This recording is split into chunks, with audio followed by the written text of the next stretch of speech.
Hello guys and welcome to another video with Spartan086, and today we're doing Forces of Valor's M60. Whoa. So a wee bit about the vehicle. It was manufactured by Chrysler Defence Engineering. It weighs 54.6 tons. Its engine was a Continental EVDS 1790Z V12 air-cooled twin-turbo diesel engine, which produced, unbelievably, only 750 horsepower by that name. Carried a 105 rifle gun, which was a version of the British L7. It had 150 caliber and it had a 1762 MG for defence. So, M60 obviously is a Patton. It derives from the M48. So you can see very similarities in the vehicle shape. Obviously, by the time this was near the end, this version is the A3 version. It was inadequate against Soviet armour. I'm sorry to say that, but it was. Against Soviet T-72s with 125mm. This thing was next to useless. Obviously, the Americans have been working on their MBT-70, which fell apart with the Germans, and then obviously the magnificent M1 came around, which originally was built with the same gun. But obviously they found that the smoothbore with the Leopard 2, so they decided to move on to that. But more about the M60. The two versions in front of us by Forces of Valor, obviously, as you can see, one's digitised, one's a woodland camo.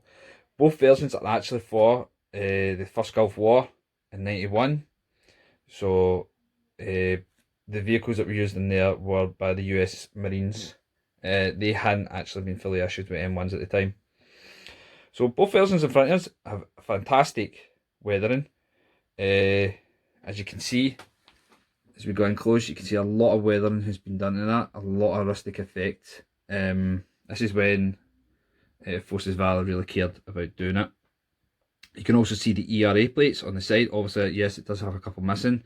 I do apologise about this. This version, the desertised version, is a second-hand vehicle. So things were missing.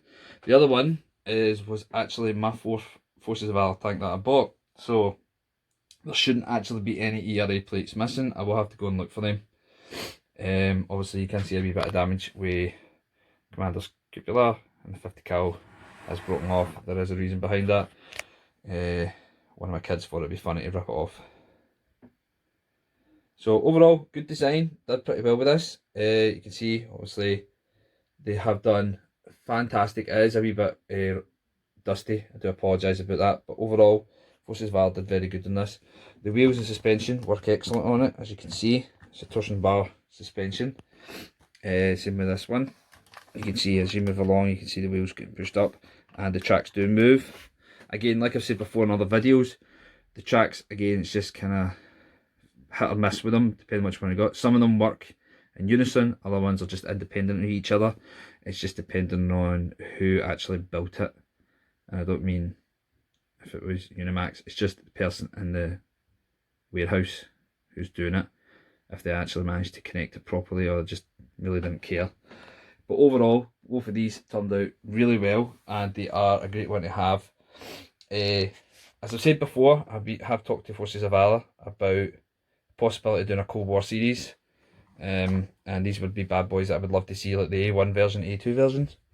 Obviously the A2 version carried a bigger gun, and it was 152mm, so that would be nice to see.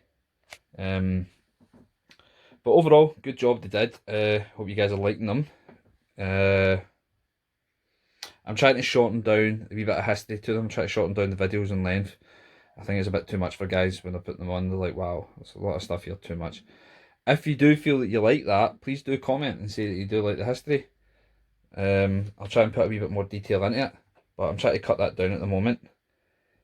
But I'm going to try and keep them shorter overall. So I'll leave that here. I hope people are doing well. Obviously, like I said before in the last video, obviously here lockdown restrictions have been put back in place. So I hope everybody's well and taking care and looking after each other. And until the next time, take care now. Bye bye.